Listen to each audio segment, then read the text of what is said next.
महादेव मैं शनि को क्षमा नहीं करूंगा, इसकी वजह से मैं अनाथ हुआ हूं। अगर ये क्षमा पाना चाहता है तो इस शनि से मुझे 2 वरदान दिलाइए। कौन से? बोले शनि के द्वारा मुझे यह वरदान दिलाइए कि जिस भी बालक की 3 वर्ष की उम्र होगी उसकी कुंडली में कहीं पर भी शनि का दोष नहीं होगा। यह पहला वरदान मांगा है पिप्पलाद मुनि ने। इसलिए आज भी किसी बालक की 3 वर्ष की उम्र तक उसे शनि की दशा कुंडली में नहीं होती। दूसरा वरदान क्या मांगा? बोले आज का दिन शनिवार है और शनिवार के दिन इस शनि से कहो कि जो भी पीपल के वृक्ष में जल चढ़ाएगा तो कभी भी शनि का प्रभाव उस भक्त पर नहीं होगा।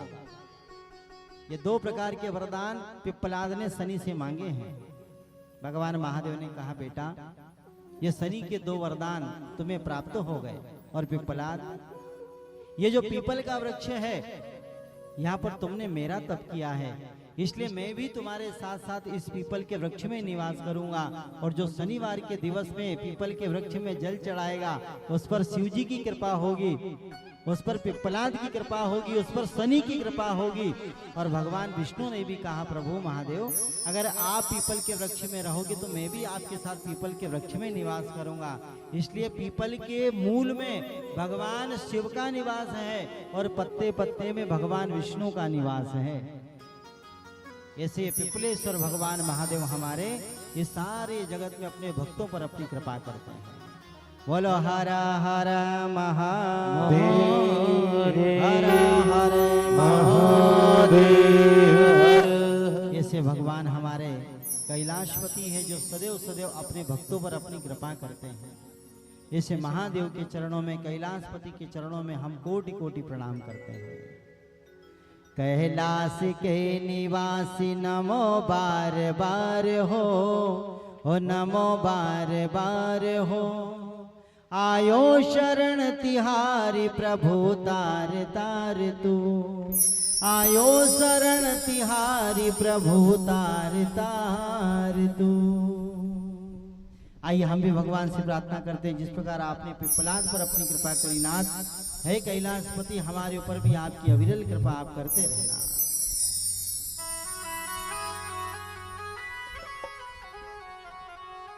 सभी जने ताली की सेवा करेंगे।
चाहा वरदान दे दिया।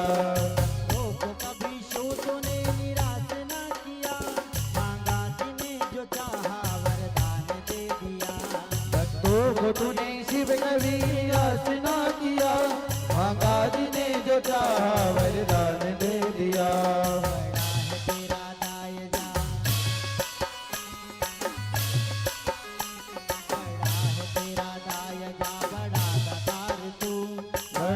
तार तू आयो शरण तिहार प्रभु तार तू, आयो शरण तिहारी प्रभु तार तार तू। कैलाश के निवासी नमो बार बार हो, नमो बार बार हो। आयो शरण तिहारी प्रभु तार तार तू, आयो शरण तिहारी प्रभु तार तार तू। हर हर महादेव।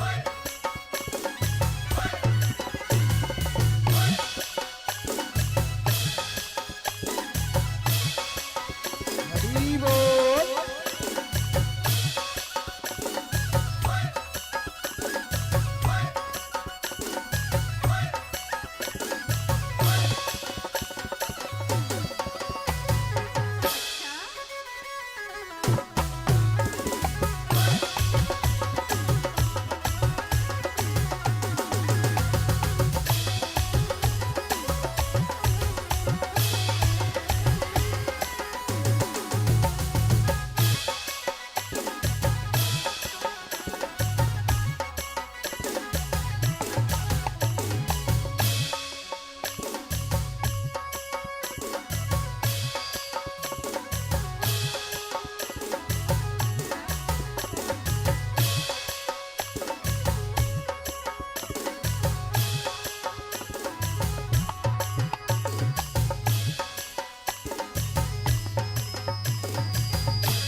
बखान क्या करूं मेरा के ढेर का, सिमटी बबूत में खजाना कुबेर का।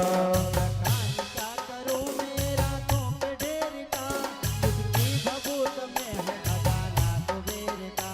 बखान क्या करूं मेरा के ढेर का, सिमटी बबूत में खजाना कुबेर का।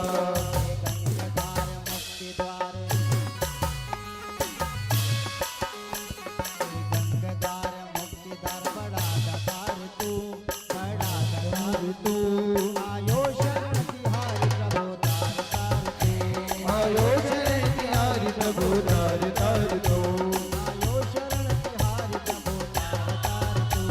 आयो शरण तिहारी प्रभु तार तार तू, आयो शरण तिहारी प्रभु तार तार तू। कैलाश के निवासी नमो बार बार हो, नमो बार बार हो।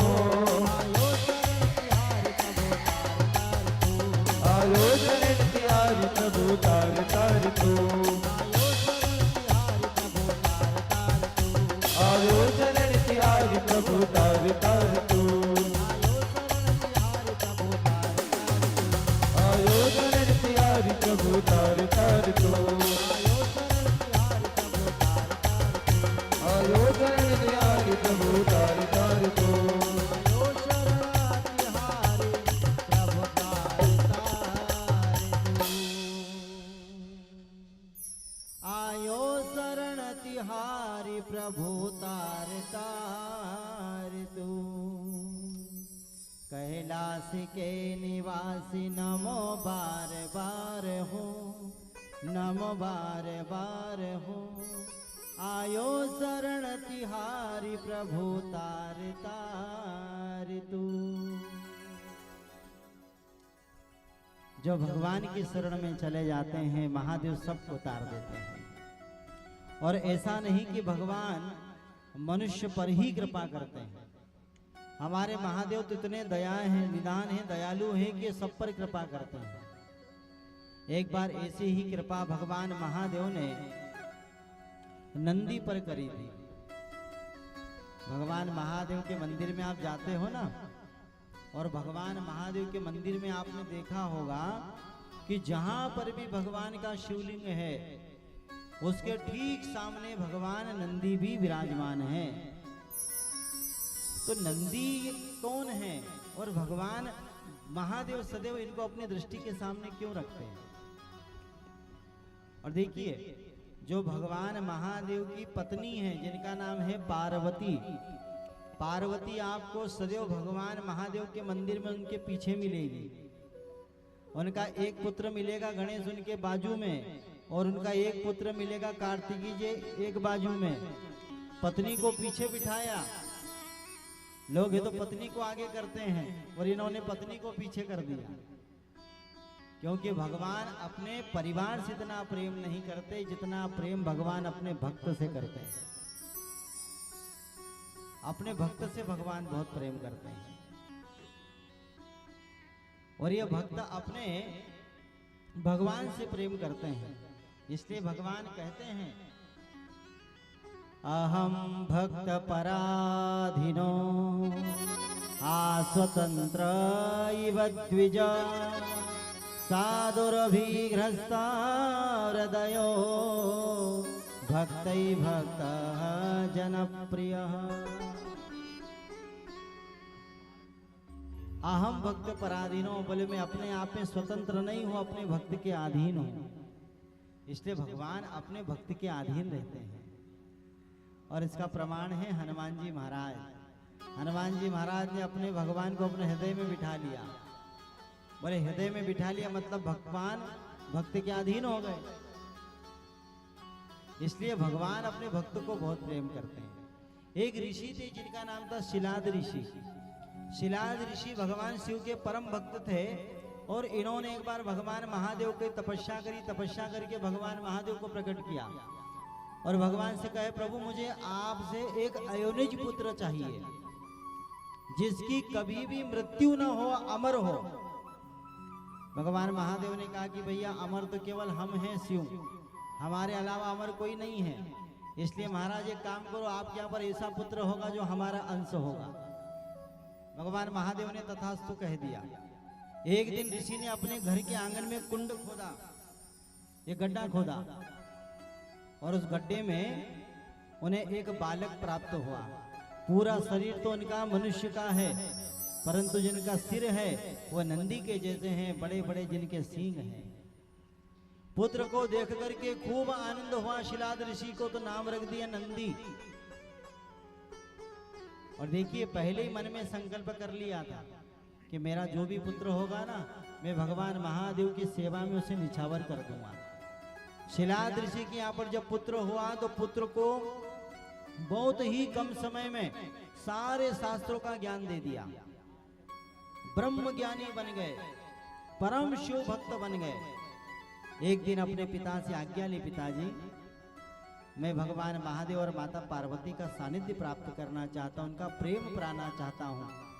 पिता से आज्ञा लेकर के हिमालय में गए, और हिमालय में जाकर के गुफा में बैठ करके माता पार्वती और भगवान महादेव का इन्होंने तप किया है। शिलाद ऋषि ने तप किया, तप में भावना कैसी रखी? बोले इनकी माँ नहीं है, तो माँ का प्रेम पाने के लिए, माँ का वात्सल्य पाने के लिए माँ पार्वती की उपासना करी, भगवान महादेव की उपासना करी, और कहा प्रभु और माँ, जिस प्रकार आपके एक पुत्र हैं कार्तिकेय जी महाराज, दूसरे पुत्र आपके गजानन हैं, आप उनको जितना प्रेम करती हो माँ, हे परमपिता परमात्मा, मैं भी आपसे वही प्रेम की आकांक्षा रखता हूँ, कामना रखता हूँ। आप कृपा करके मुझे अपने पुत्र रूप में वर्ण कीजिए, मुझे अपना पुत्र बनाइए। नंदी महाराज ने 1000 वर्षों तक तपस्या करी है।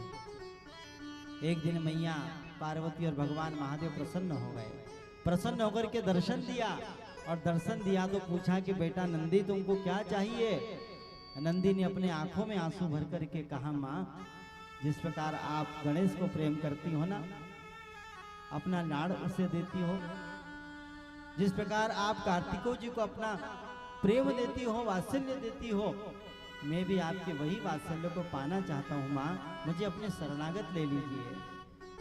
यह नंदी का भाव देख करके माँ पार्वती ने उनको अपने हृदय से लगा लिया। बेटा नंदी, आज से मेरे 2 पुत्र नहीं हैं, आज से मेरे 3 पुत्र हैं। एक कार्तिकेय जी, दूसरे गजानन और तीसरे ये नंदी। माता पार्वती ने बहुत प्रेम किया है नंदी को। भगवान शिव ने नंदी से कहा, नंदी तो अमरता को प्राप्त होगा। जिस जगह पर मेरी पूजा होगी, जिस जगह पर मेरी प्रतिष्ठा होगी नंदी, वहां पर हर जगह तेरी प्रतिष्ठा होगी। जिस प्रकार भक्त लोग मुझे पूजेंगे, मेरी पूजा करेंगे, उसी प्रकार तेरी भी पूजा करेंगे। नंदी, मैं कभी भी एक क्षण के लिए, एक पल के लिए भी तुझे अपनी आंखों से ओझल होने नहीं दूंगा। जहां पर मैं रहूंगा, मेरे ठीक सामने तुझे भी बिठाया जाएगा और मैं सदैव तेरा दर्शन करूंगा, तू मेरा दर्शन करेगा। इसलिए जब भी जहाँ पर शिवालय बनते हैं तो शिवालय में ज्योतिर्लिंग के सामने नंदी को बिठाया जाता है और इन दोनों के बीच में अनंत प्रेम है बंधु। और पता है भगवान महादेव ने नंदी से क्या कहा है कि देखो नंदी, तुम मेरे परम भक्त हो, इसलिए मैं जब मंदिर में बैठूंगा तो मैं तो हमेशा समाधि में बैठा रहता हूँ आंखें बंद करके। अब कौन भक्त आया, किसने मेरा पूजन किया, किसने मेरा अभिषेक किया, किसने मेरा अनुष्ठान किया, किसने मेरा तप किया, किसने मेरा ध्यान किया, इसकी जवाबदारी नंदी तेरी है। इसलिए मेरा पूजन करेंगे और मेरा पूजन करके भक्त मुझे कुछ नहीं कहेंगे, परंतु जब भी मेरा पूजन करके मंदिर से बाहर निकलेंगे तो तेरे कान में कुछ कहेंगे, और जो तेरे कान में कहेंगे तू सुन लेना, और तू सुन करके मुझे कहना तो मैं अपने भक्त पर आशीर्वाद और कृपा बरसाते रहूंगा। ऐसे भगवान महादेव ने नंदी से कहा। इसलिए जब भी हम भगवान के मंदिर में जाते हैं ना, तो शिवालय में जाकर के हम भगवान शिव का दर्शन कर लेते हैं, पूजन पाठ कर लेते हैं, और मंदिर से बाहर निकलते निकलते नंदी महाराज के कान में कुछ कहते हैं। अब क्या कहना है वो तो जो मांगे उसी को जानना है। इसलिए जो भी कामना हो अपने मन में वो नंदी महाराज के कान में कह देना। और नंदी महाराज पल भर में भगवान महादेव को कह देते हैं कि प्रभु इस भक्त ने आपके लिए ये कहा है। पल भर में भगवान मान लेते हैं। ऐसे हमारे भगवान महादेव और नंदी का अत्यंत प्रेम है, अनन्य प्रेम है, अमिट प्रेम है। इसलिए हम भी अगर भगवान के लिए कुछ करना चाहे ना, तो अपने विचार नंदी जैसे बनाइए, नंदी जैसा हमारा समर्पण होना चाहिए। और ये नंदी कौन है? बोले नंदी है धर्म के अवतार। नंदी धर्म के अवतार है। नंदी के कितने पैर हैं? कितने पैर हैं? 4। ये 4 पैर क्या हैं? बोले 4 पैर ही हमारे धर्म के 4 स्तंभ हैं। हमारे धर्म के, सनातन धर्म के 4 स्तंभ हैं। कौन कौन से? सबसे पहला, ये अम्मा जी को बिठा दो ना जरा, उनको सब देख रहे। कथा सुनिए। बोले धर्म के 4 स्तंभ कौन कौन से? सबसे पहला पवित्रता, ये अपने धर्म का प्रथम स्तंभ है। पवित्रता, जहां पर पवित्रता होती है वहीं पर हमारे भगवान जाते हैं, ध्यान रखना। और जहां पर अपवित्रता होती है वहां पर कभी भगवान का प्रवेश नहीं होता। इसलिए चाहे पवित्रता हमारी शरीर की हो, चाहे हमारे घर की हो, चाहे हमारे विचारों की हो, इसमें पवित्रता होनी चाहिए। सबसे पहला स्तंभ है पवित्रता। दूसरा दया, ये धर्म का दूसरा स्तंभ है। दया ही धर्म का मूल है।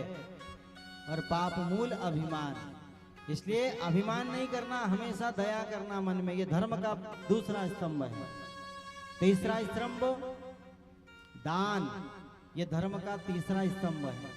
इसलिए जब भी कभी ऐसे धर्मानुष्ठान होना भैया, तो अपना मन मत चुराना, अपना जी मत चुराना। कह रहे यहाँ पर हो रहा तो मैं कैसे जाऊं और क्या दूं? दिल खोल करके दीजिए।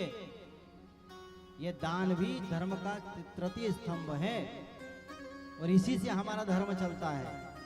अगर कोई दान देना छोड़ दे तो धर्म कैसे चलेगा बताइए?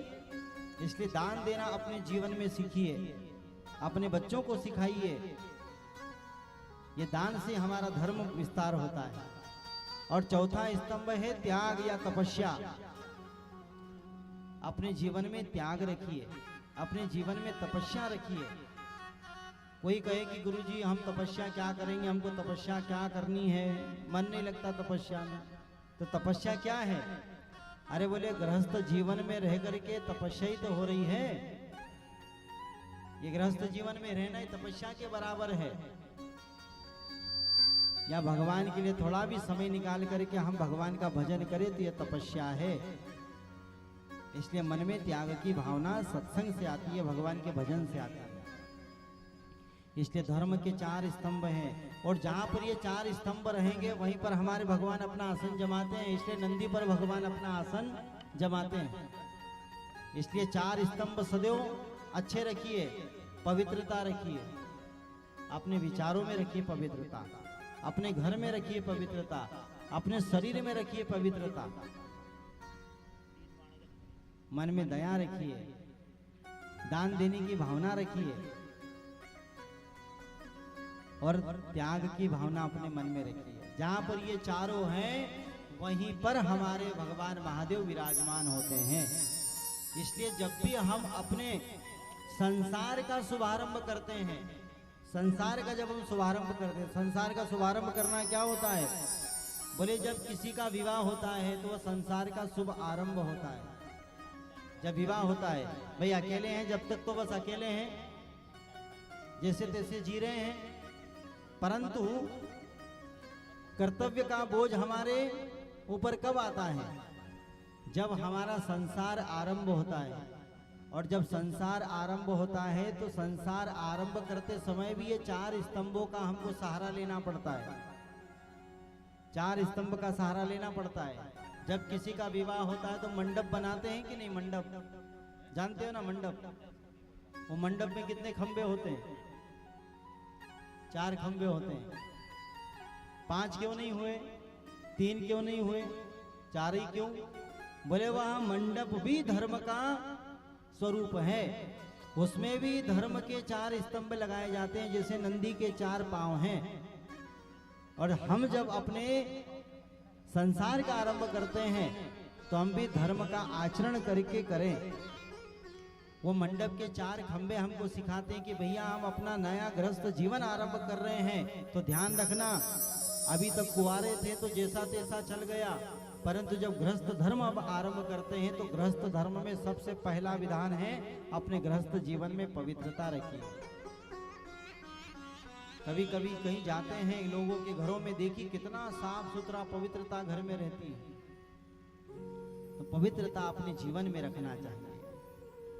अपने गृहस्थ का आरंभ करो, अपने नए जीवन का आरंभ करो तो धर्म का सहारा लेकर के करिए।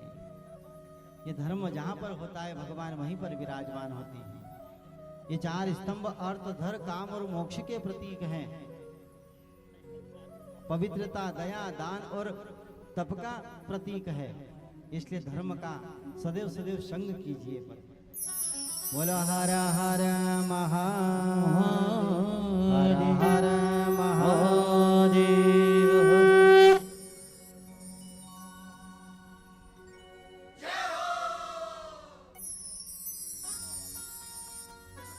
विवेक कुमार सिंह की ओर से 501 रुपये यहाँ पर हमको सप्रेम भेंट किए हैं। भगवान इनके लिए मनोकामना पूर्ण करते रहें। एक बार ताली बजा लीजिए इनके लिए।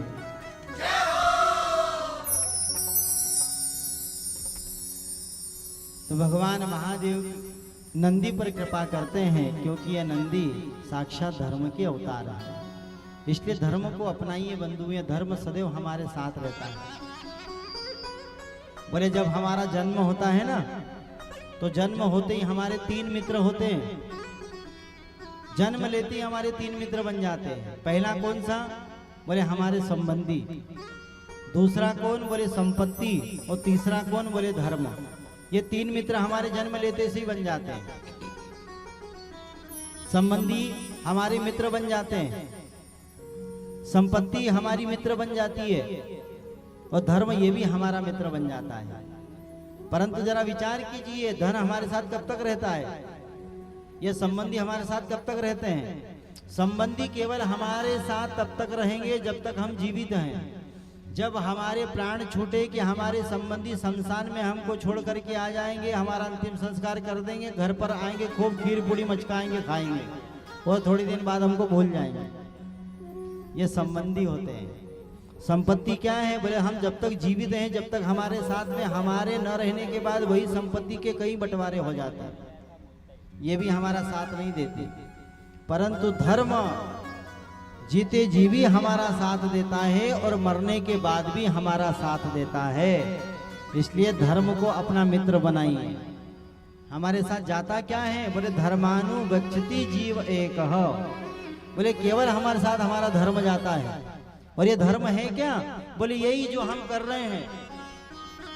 भाई यज्ञ हो रहा आपके गांव में, प्रतिष्ठा आपके गांव में हो रही है, आपके गांव में शिव पुराण हो रही है।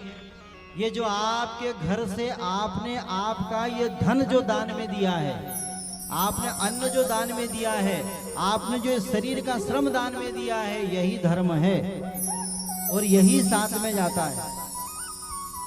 इसी को धर्म कहा जाता है। इसलिए कभी ऐसे काम होना तो लेने देने से मन मत चुराइए, आगे आकर के दीजिए, आगे आकर के सहयोग करिए अपने लोगों का। कोई अगर कार्य को कर रहे हैं तो उनको सहमति दीजिए, साथ साथ में चल करके काम कीजिए। यही धर्म है प्रभु और यही धर्म हमारे साथ में जाता है। अथवा तो सब यही छूट करके चला जाता है। इसलिए धर्म को कमाइए। बोल हर हर महादेव, हर हर महादेव।